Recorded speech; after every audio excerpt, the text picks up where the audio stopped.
ಪುದೀನ 1 ಕಟ್ಟು, ಹಸಿಮೆಣಸಿನ್ಕಾಯಿ 3, ಬದನೆಕಾಯಿ 4, ಈರುಳ್ಳಿ 1-2, ಟೊಮೊಟೊ ಒಂದು 6 ತೊಗೋಬೇಕು. ಟೊಮೊಟೊ ವಿತ್ ಪುದೀನ ಕರಿ ಮಾಡ್ತಾ ಇರೋದು ಇವಾಗ. ನೋಡೋಣ ಹೇಗೆ ಬರುತ್ತೆ ಟೇಸ್ಟ್ ಅಂತ. ನೋಡಿ, ಈ ರೀತಿ ಸ್ಮ್ಯಾಶ್ ಮಾಡಿದರೆ ಹಿಂಗಾಗುತ್ತೆ.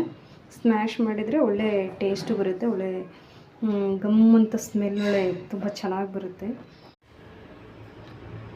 Chilli powder, garam masala powder, ಇದು ಕರಿಗೆ ಹಾಕುವಂಥ ಒಂದು ಮಸಾಲೆ ಪೌಡ್ರು ಸಿಗುತ್ತೆ ಅಂಗಡಿಯಲ್ಲ.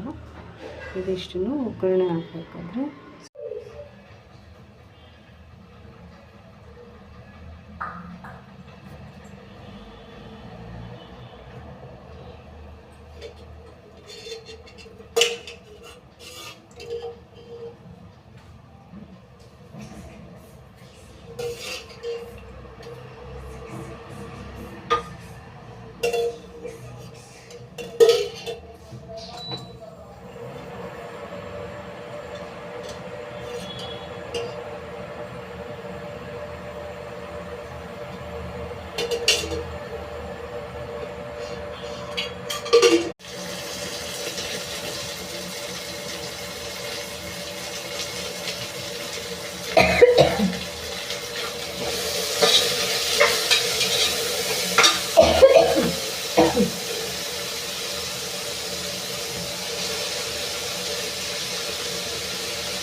ಇವಾಗ ಈ garam masala, chilli powder, masala item ಹಾಕೋಣ.